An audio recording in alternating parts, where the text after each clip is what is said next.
Hello, I'm your host, Holly B. Welcome to another episode of the HealthBridge podcast. Today, I have a great conversation with Elaine Glass. She is a personal coach, an author, a speaker, and she draws on over 15 years of transformative expertise. After a difficult divorce, she navigated a decade of self discovery through travels, alternative healing, and spiritual exploration. Today, Elaine guides her clients and her readers to go after their dreams for lasting joy and well being. Her coaching practice centers on being open to change, quieting the mind, and unlocking hidden gifts in a judgment free space. Her book, Get Quiet, is inspired by a classical labyrinth. And in it, Elaine shares transformative insights from her and her clients' journeys and experiences. And it's truly just sharing a profound inward journey towards joy and purpose. She says that getting quiet is a way to stay healthy in a sick world. And it's also a way of tuning in and listening to and connecting to your soul's voice. I'm so grateful that this conversation came when it did because let's just face it, life is crazy right now. Life is hectic. There's things going on in the world that just don't make sense. And there's so much information out there to confuse us and to spin us in circles. And when we can get more centered, when we can connect to our own intuition, which is what Elaine Glass speaks to in her book and in her coaching, we can affect the world in a different way, starting inside with us and letting that filter outwards. So we speak to this in regards to our health journeys, in regards to how you navigate and move through your autoimmune experience and move towards remission and move towards curing your conditions. In addition to just how you navigate the world as a whole, even outside of that, how you work within your family unit, within your community, within your job. All these things are affected greatly by how we connect to our intuition, what state our nervous system is in at any given time, whether we are operating from fight or flight, or whether our nervous system knows a sense of safety and knows that it can relax and tune in. All right. It helps to calm that scatter chatter brain is what I like to call it. One that I am very familiar with, I might add.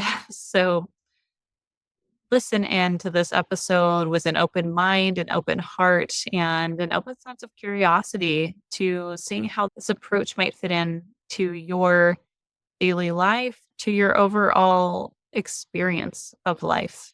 Now let's dive into this conversation about getting quiet. Elaine Glass, thank you so much for joining us for a really great conversation today for our listeners. Thank you so much for having me, Holly. It's a pleasure to be here with you today. As I was researching your platform and looking into your book, I was like, well, it's so funny how the things that we are gravitating towards find us. Like the things that we need find us when we're starting to be open to them. And it's interesting for me because I've been on this healing journey for so long. And we were kind of chatting earlier about how when you are in the autoimmune space, you usually start with the medical route. Oh my God, something's going on. What's wrong with me? Let's do all the testing. Okay, what medications? Okay, how can I approach it? What's my blood work look like? And it can take a long time for us to finally get into more of the, I want to say, spiritual or energetic side of the healing. And I've been aware of the spiritual and energetic side for a long time. I've been in that world for a long time. And yet there's still layers that I'm uncovering, right? And one of those layers is that I realize that I am maybe not quite as connected to myself as I had thought I was. I'm certainly way more than I was 10 years ago, but realizing there's still so many more layers of that to uncover. And I think where I'd love to start with you is you have your book called Get Quiet, and it's about getting reconnected to yourself and your intuition. But I think first I'd love, well, you can kind of take it where you want it, give us a little bit of your story, but I'd like to know what it looks like first off for people that are in that area of like not even realizing that this is an area they need to go into. What does that disconnection from self look like? What does that feel like? It feels as though you have one arm tied behind your back and you're folding laundry with one arm. And you're like, I can do this, but it's kind of hard. And it's doable, but it's certainly causing me a lot of stress and angst and frustration. And what that arm that's being held behind your back and not being used is really your soul. We have forgotten that we're living in a duality, that we are a soul having a human experience. And this is the disconnection. And when we do connect to this energy, to pure love, that we all are this pure, loving energy that I believe comes from God, from Source, from the universe, that is infinite. It's the part of us that never dies. It's the all knowing part. It's the part that's encoded with lessons and wisdom and insights and our soul's calling. And how can we possibly not live this beautiful, precious life without being connected to that? So that's what I went on a journey to discover is what was missing in my life. Why was my life crashing down around me? And that moment came during a very difficult divorce. I had 2 small children. I was a single mom overnight. And I was like, how did my life get here? And I think we are always like finding these moments in our lives where we're like, how did I get here? How the heck did I get here? And how can I be the healthiest mother, mind, body, and soul that I can be for these children that did not sign up for this chaos? And that was my intention. And that's when I started my healing journey of discovering what was missing and what was causing me to get into these problematic situations. And what I discovered was that I had totally lost connection to my soul. That I was this body, that I was this overthinking mind, that I was an autopilot, but like what was really driving me? What was really going to move me in the best direction? And that's how I started to write Get Quiet, was just realizing that there are certain very simple steps you can take to unburden yourself and to free yourself up so that you can connect with this very subtle energy, which I call the soul. How do we start to get out of that living from like the headspace or the neck up and getting down into your body? Well, the first path is nurture your body. I was diagnosed with Hashimoto's thyroid disease, which you're very familiar with. You are such a brilliant coach in helping people with autoimmune. And I was like, I'm only in my 30s and my physical body is falling apart. I've got weight gain. I've got brain fog. I mean, what is going on? I had totally disconnected from my body and disconnected from nurturing my body. I was racing around with small children, totally unaware of the force and the neglect that I was putting on my body, but also the mindset of not honoring my body. Now I know that every pregnant woman should put their hands on their belly and just be like, oh my God, my body is creating a child. Every person should look at their body as a temple. And when our bodies begin to work better, when we start to feel better in our bodies, it's so much easier to connect with our soul. That I know for sure. So that was the first path. Nurture your body. Yeah, nurturing the body. I think you talk about that as a mindset. And I think that's a really key component of what you said is it is getting into the mindset of nurturing your body, getting into the mindset of nurturing the self and the soul and paying attention to what it's capable of, what it's doing, what it needs to thrive. And we get so stuck in this culture of go, go, go. And it's like, how do we I we can understand both sides, right? There's the go, go, go. I got to get the kids fed and off to school while I'm getting out to work. I got to excel in my job. I've got all these side hustles. I got to do laundry. And then there's the body that's like, you need to chill out, right? So how do we how did you start bringing those two things together?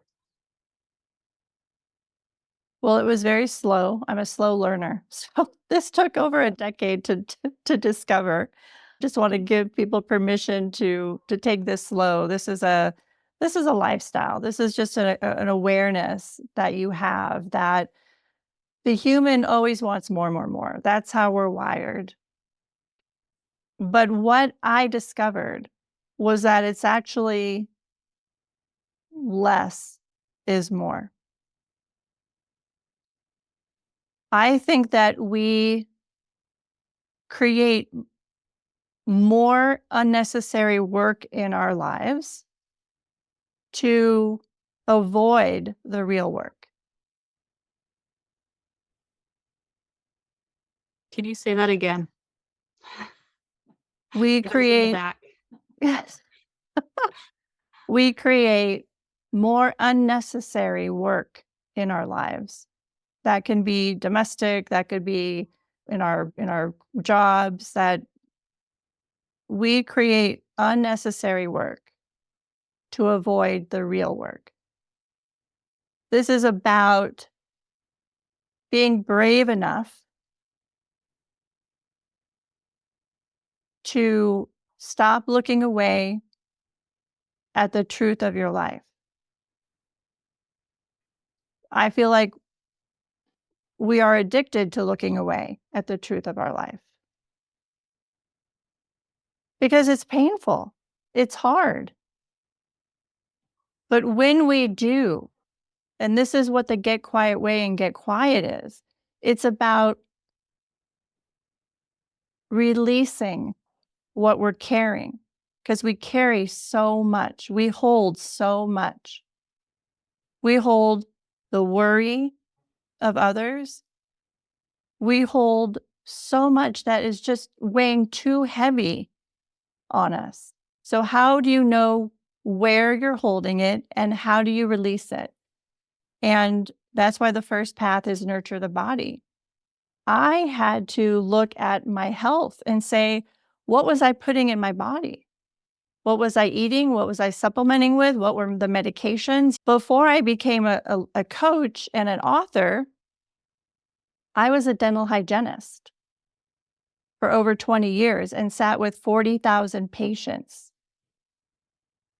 And what I saw were people who were on medications galore that were not making them feel well. They were unhappy. They were just unwell, most of the people that I came in contact with. So it's like, what are making people sick and what makes people healthy? And in my life, I was not well with thyroid issues and a divorce. And I mean, so we all have stuff, but like, how can we prevent a lot of these things from happening. And I believe that the first path is nurture the body. The second path is creating a healthy environment. Do you have clutter? Do you have stuff in your cabinets or drawers or closets that don't need to be there anymore, that are taking up space? Again, we are trying to connect and remember what this soul feels like. And it's a very subtle energy. So if we're holding anything in our bodies, if we're holding anything in our environment, it's going to be so much more difficult to hear the voice of your soul, which has the answers for you. We always hear, oh, all the answers are inside of you. I think that's true. But I also think that they guide us to other people who then have the answers for us. So I remember one day I was walking a labyrinth, and the labyrinth is a formation of over 4,000-year-old formation that it's a meditative tool that you can walk. And I remember going there and it was quiet. It was a retreat center. And I was like, oh, I love this. It's so peaceful and quiet here. I remember walking this labyrinth, and one day I heard, which I believe is my soul's voice, because I had gotten quiet enough, I'd gotten unburdened enough to hear this subtle voice. And I clearly heard, Elaine, don't take your medicine, which was my thyroid medicine. I was like, well, that's crazy. Like, I'm a practitioner. I know I need to take my medicine and take it regularly. So I knew that was true for myself. But then I said, well, who can help me with this? So I went to my doctor. And what I found out was that some of the medication from the big box pharmacies had ingredients that my body didn't like, fillers and dyes and excipients that just weren't serving me at all. And so I went and got a compounded version and felt so much better. But how do you know what's right for you if you don't get quiet and unburdened enough to be able to hear what the universe is really like trying so hard to tell you? I love that you brought up clutter because that's another thing that I'm currently working on in my home life, clearing out the clutter. We have accumulated lots of stuff, lots of things, lots of very, very neat things, but a lot of things that are no longer useful and they're just taking up space. And I can ignore it for a long time. And then all of a sudden it'll like well up and it just feels suffocating to me. And so, yeah, that's something that I've been really actively working on. And I think that applies both to external clutter as well as internal clutter. Like, what are the thoughts that are bogging us down or the patterns that are bogging us down? Really quick, Holly B here. I just wanted to interrupt the podcast to ask you for a quick favor. Can you take just a moment to like and subscribe to this podcast on whatever platform you are listening in on? It makes a world of a difference. And the reach of this podcast, it takes like literally under 10 seconds. So go do that right now. Thank you so much. I really appreciate it. And now back to the episode. But I think sometimes it's a lot easier to start with the external before you move internal. And there's something that I learned years ago in this path is the vacuum principle. It's more of an energetic principle, but clearing out the clutter, clearing out the unneeded stuff that's holding you back, it creates a vacuum for new, fresh energy to be coming in. So I love that you're talking about that as well. Oh, I love that metaphor. Thanks for sharing that. That's wonderful. Yeah, I mean, our external environments really are a reflection of our inner world, and yet those items that we keep, they're holding something for us. Art does that. That's why we love art, because we buy art because it holds something for us. It holds an emotion, it holds a memory, it holds a feeling that we want to always feel. And that's fine if you have beautiful pieces that you love, but what goes a little sideways is when you've got clothes you haven't worn, or drawers with papers, or bills that you haven't opened, or knickknacks that have not been moved for years, if not decades. I've been in those homes. I've helped people clean and clear their environments. And what they find when they do is that their house for sale that hasn't moved finally sells. That the job that they wanted finally comes through. That the health that they were worried about, finally they have an answer to. It's just amazing what cleaning and clearing out your environment, and it's not just things, it's people too. It's friends, it's toxic relationships, it's who's sleeping in your bed. It's everything. Like I said, this is a lifestyle that takes courage and bravery that most people will not say yes to. But I know your audience will. It's much easier to stay distracted. And we live in this society that is go, go, go, and full of noise and full of distraction. And we don't need to go down the rabbit hole there. I think a lot of that is by design.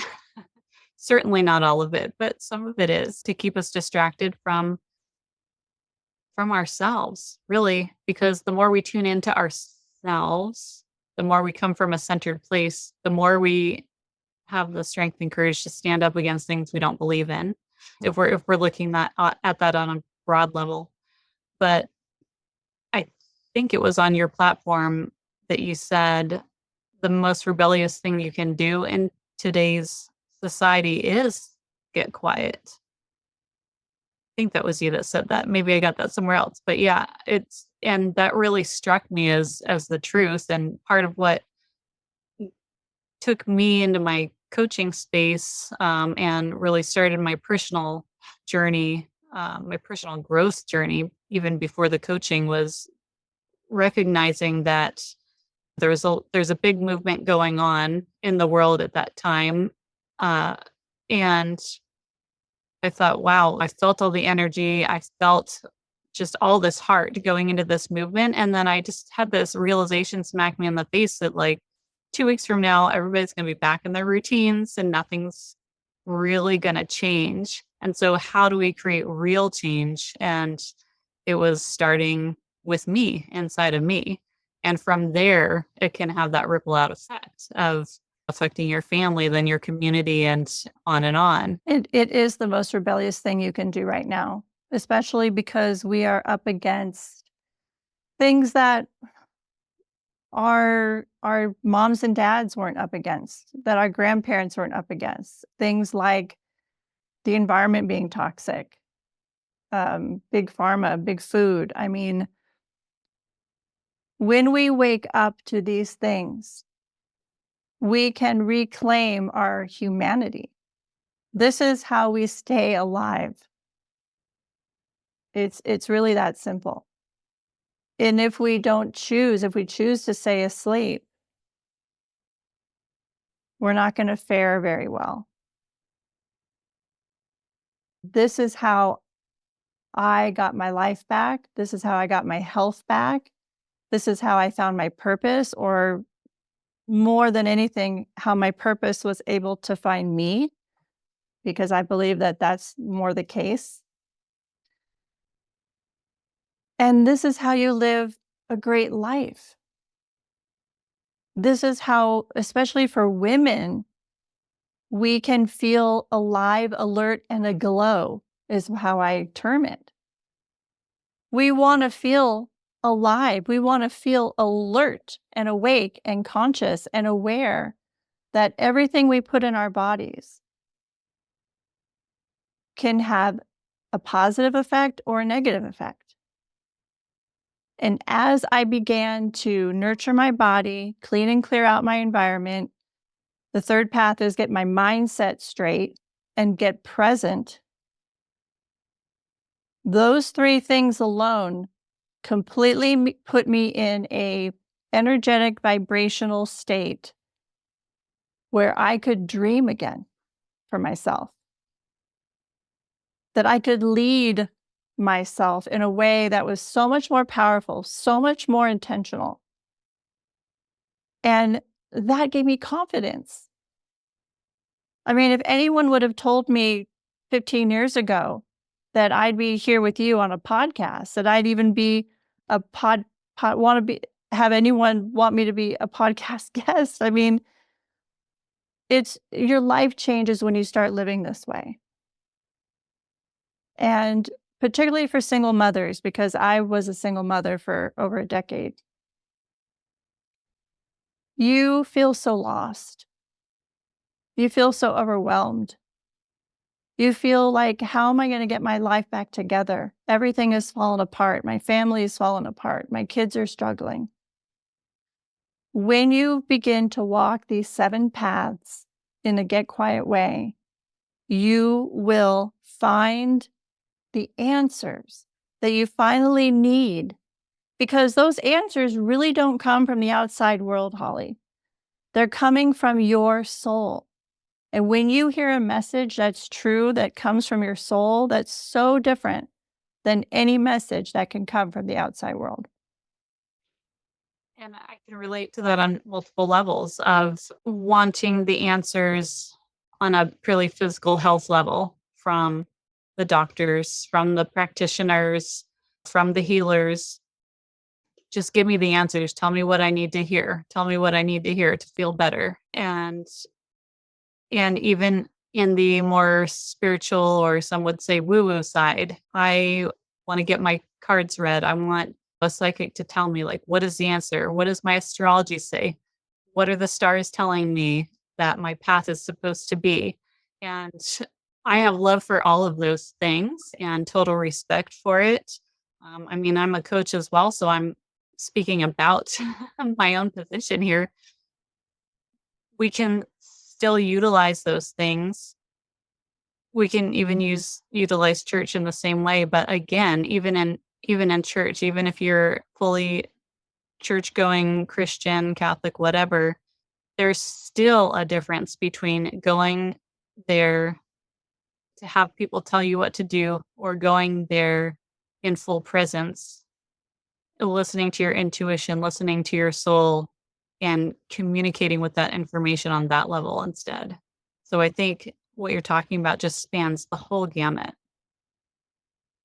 That's right. Intuition it comes back online. We've always had it. We'll always have it as humans, but we do numb it. We do not trust it. And when you walk these paths, and I noticed that one of the later paths that I discovered was that I had these dreams, I had these visions for myself. I feel like my purpose had found me, but I still, like, there was still something missing and I didn't know what. And on this last path, and when I talk about paths, I'm referring to a 7-circuit labyrinth, this labyrinth that I walked for 15 years. That was that quiet place that I went to, that meditative walking path. The last path before I got to the center of the labyrinth, which is a metaphor for the center of us, was the path of intuition. It was uncanny that every time I would walk that last path, just going into the center, I would hear the most clear message of guidance. It was like that was the path where my intuition just lit up and colored in all the details of the dreams I was having for myself.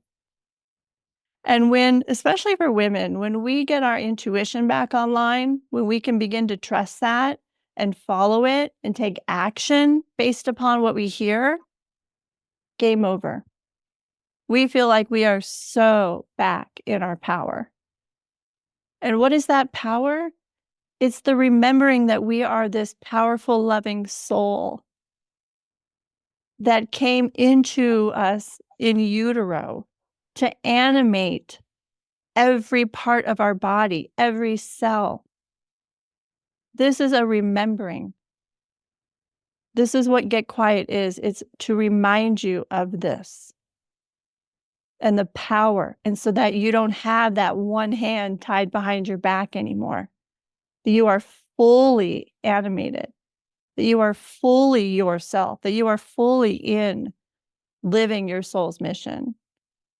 And this is what creates vitality. This is what helps us know that we're alive. This is what unifies every human being and unites us in this mission, that we are all souls having a human experience, all wanting to express ourselves in the most authentic way. How do we do that? It's following these 7 paths that I've created in Get Quiet.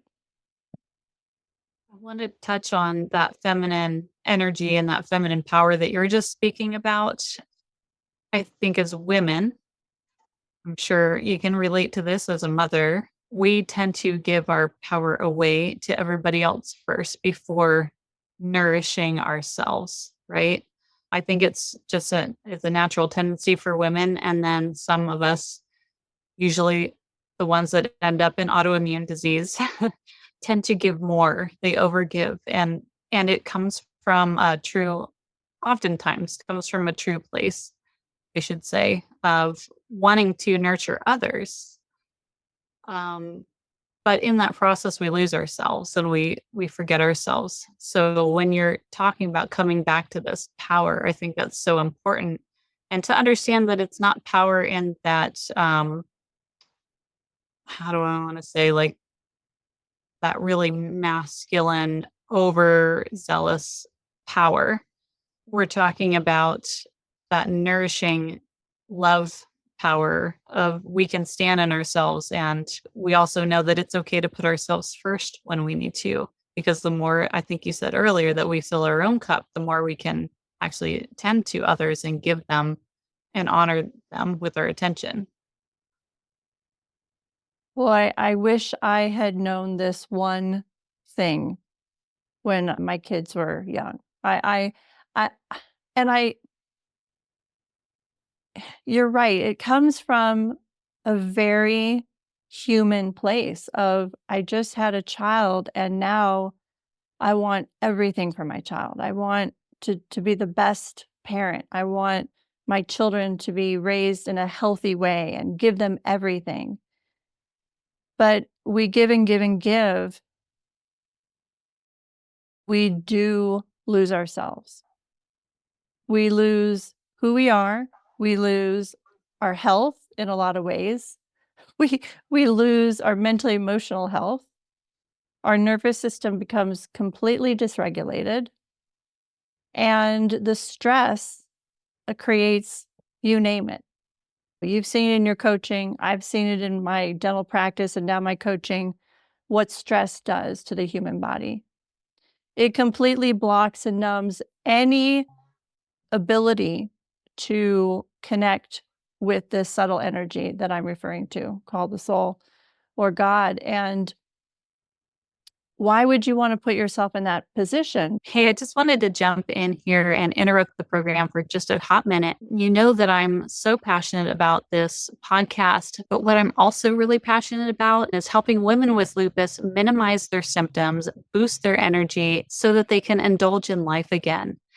So if you are a woman who is struggling with lupus, who is sick and tired of being sick and tired, who's struggling to manage your flares, if you're finding that your lupus symptoms are just really getting in the way of you being able to live your life the way you want to, I feel you. I've been there myself and I felt the same way. And what I've found is that there are a certain set of health fundamentals that once applied will support you in your foundational health. They will support you in building and maintaining that energy, minimizing flares, and allowing you to, again, indulge in life and follow your passions. So, if that is something that you are interested in creating for yourself, let's jump on a call together. I will walk you through the process that I use with my clients to get them from sick and tired to strong foundation of health by implementing my HealthBridge protocol. If this is something you're interested in chatting more about, I would love to talk to you. Apply for a free clarity call with me, and I look forward to getting to know you soon. And now back to the episode. Because now you really can't be the healthiest mother or father that you can be for this precious life that you've dedicated yourself to. So I really wish that I had known this from the very first week of my children's lives, because I lost myself. I was diagnosed with Hashimoto's, like I said, shortly after, because I was so stressed, because I didn't know how to nurture myself. I truly didn't. I mean, when you're in your 30s and 40s, you think you're invincible. You think like, "Oh, I'm good. Like nothing's going to happen to me." But this is prevention, because it finally does catch up to you. It always does.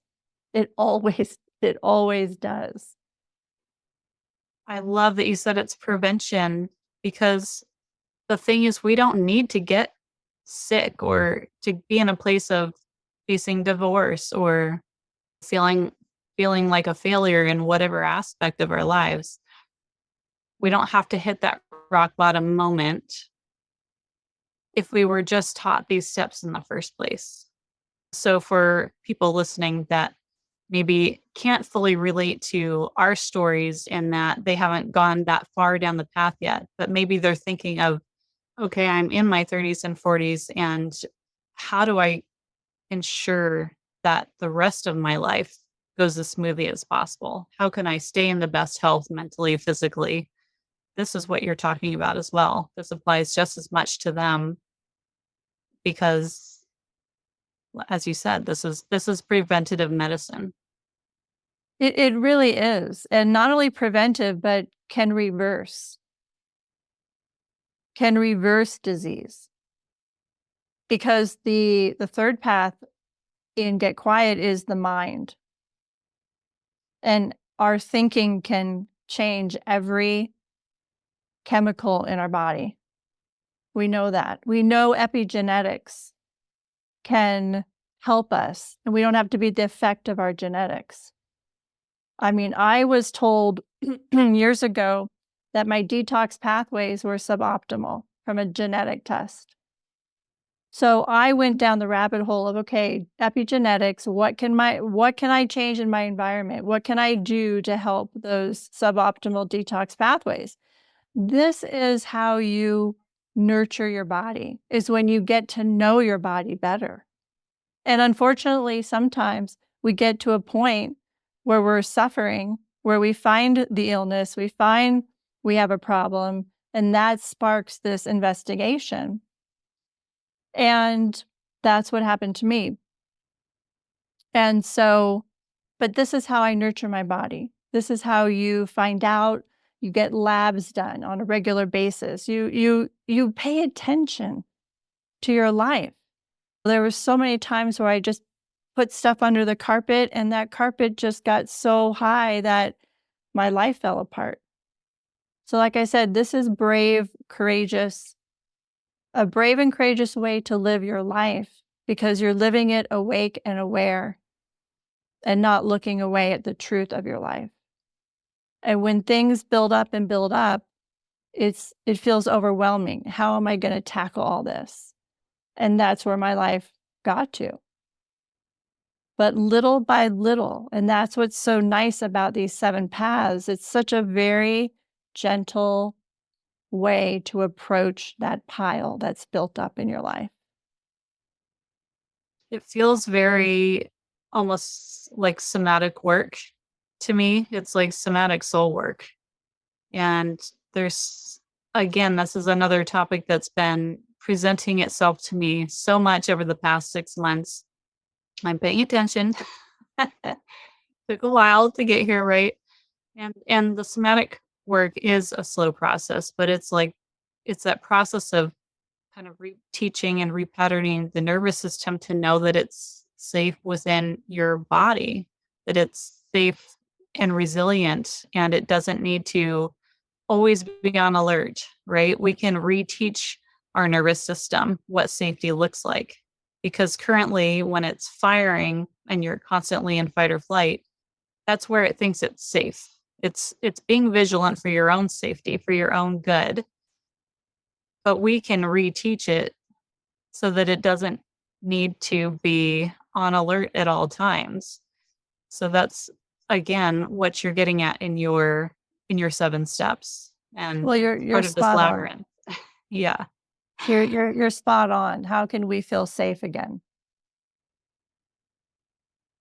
How Yeah. can we feel safe again? And each path not only has a focus that I've been talking about, but it also has an energy point in your body to focus on. Because I believe energy medicine is the future. And what I didn't see coming when I wrote this book was that I would get to a point in the center of myself, in the center of that labyrinth, that would put me in a state of being that would have me begin to, I guess you could say, channel, bring in information from a whole different level of, say, from the quantum. And what came through me, because this is what will happen when you begin to get feeling so safe again in your body, that this energy will find you. And that's when these energy points came through me. And I didn't know what to do with them. And then I was like, oh, there's 7 of them. The 8th was the center of the labyrinth. And it was just like they fit perfectly on top of the 7 focuses I already had. It was like a lock, like a key, just being able to unlock the lock. I mean, it was unbelievable. But this is what will happen when you walk these paths. You will get yourself in such a beautiful state of safety that came from you. You talk about somatic experiences. Those are such deep and profound experiences and shifts that you get so locked into a place within yourself that is true for you. Nobody else can have those experiences for you. But when you experience those for yourself, you can't take that work away once you've shifted yourself in that safe place. And now you're really grounded in who you are. And really, in a lot of sense, unshakable. And when we've got so much noise coming at us in this world, we've got to be unshakable.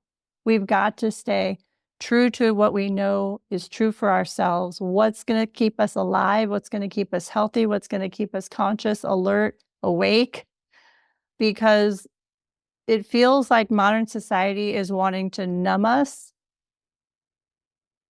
to keep us completely asleep.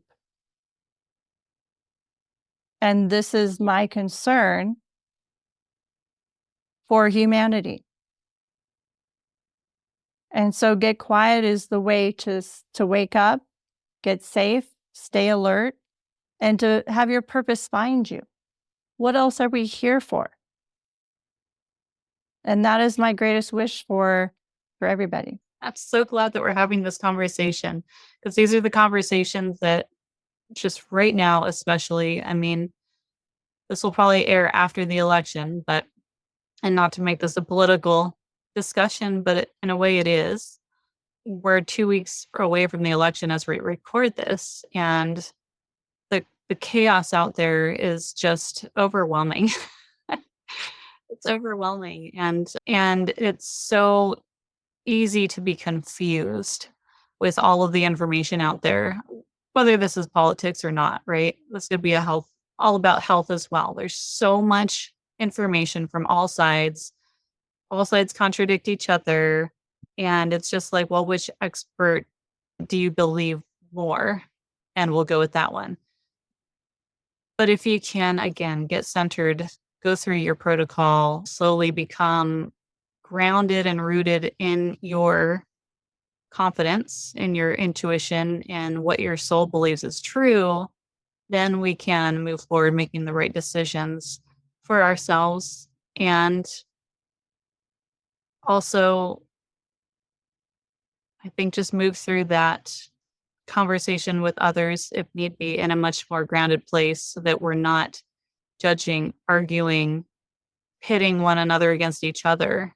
We can maybe come at these things with more respect for where somebody else may or may not be at in their journey. Yes, 100%. And of course, these are issues and topics that are coming up politically now. This is a human topic.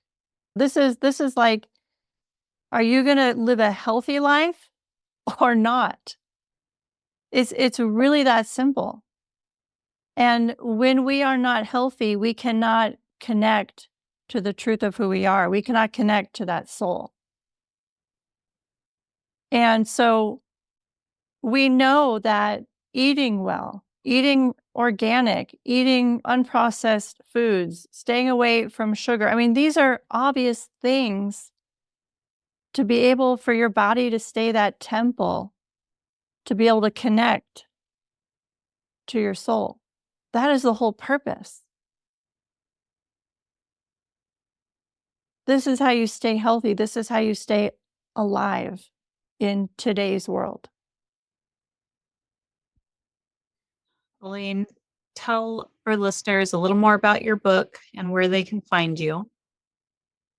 Yes, they can find me at elaineglass.com. They can find the book there. They can find the book at getquiet.com. Is there anything that we haven't touched on that you'd like to leave with our listeners? Any last thoughts? You have the power to lead your life, this one precious life, in the way that your soul knows it needs to go in this lifetime. You are not alone in this. You have a whole spirit team. Connect to your soul, connect to your spirit guides, connect to God, connect to the universe, whatever you call it. Take that one arm that's been tied behind your back, untie it so that you can live this one precious life of yours in the way that you're meant to. And that is to be fully expressed and really get your gifts and bring them out into the world. This is why you're here. But we don't know how to do that. And so that's why walking these 7 paths is so crucial, so that we can live this one beautiful God-given life to its fullest. Thank you, Elaine. Thank you so much for sharing your heart with us here, sharing your life's work. I really hope that everybody does get your book. I know I will be ordering mine and following your 7 steps. So thank you so much for being here. Thank you, Holly. Appreciate you. I feel such a sense of calm and ease after speaking with Elaine. She has such a calming presence. And I know that that comes from her practice of getting quiet and of walking those 7 steps towards reconnecting with self, with soul, with God. Something that I want to touch on again that she brought up in the beginning of our conversation was the mindset, being in that mindset of not honoring your body and shifting that and how important that is. I recognize in myself, in my own personal journey, that shifting of my mindset, shifting of the way I thought of my circumstances, health or otherwise, made such a big impact in the trajectory of my life that I am so passionate about sharing those possibilities with other women because our relationship with ourselves, our relationship with others, with our health, with the earth, with God, all of it starts with our thoughts. And we can shift our relationships just by shifting our thoughts. But first and foremost, we're talking about shifting that relationship with yourself and with your health journey. And that's why when I coach women, we start with mindset and we start with those thought patterns that we are stuck in that may not be serving us for health and healing. So I just wanted to bring that up again because she spoke to that as being a very important step in this journey back to your soul, back to your intuition, back to your spiritual essence. As she said, we forget that we are in this strange duality of being a soul in a human body, having a human experience. And there are so many distractions today to help us forget that we are a soul on this earth. And we have this one experience, we have this one life to experience joy and to experience real connections. But if we aren't connected to ourselves, how can we do that fully? So I really invite you to get Elaine's book, to follow her platforms and feel out for yourself. Is this your path? Could this help your current circumstances? Could this alleviate some of the stressors in your life if you try to get quiet and tune in? If you are ready to dive into your healing journey, if you are struggling with your autoimmune symptoms, with your lupus flare ups, please reach out to me. I would love to have a free health strategy session with you. We will talk over what you are currently struggling with and set you with some intentional goals to help alleviate some of those struggles. And whether we decide to move forward working together or not, you will still go away with some very actionable and helpful tips in your journey. I thank you for listening into this episode of the HealthBridge podcast, and I look forward to seeing you again on our next episode.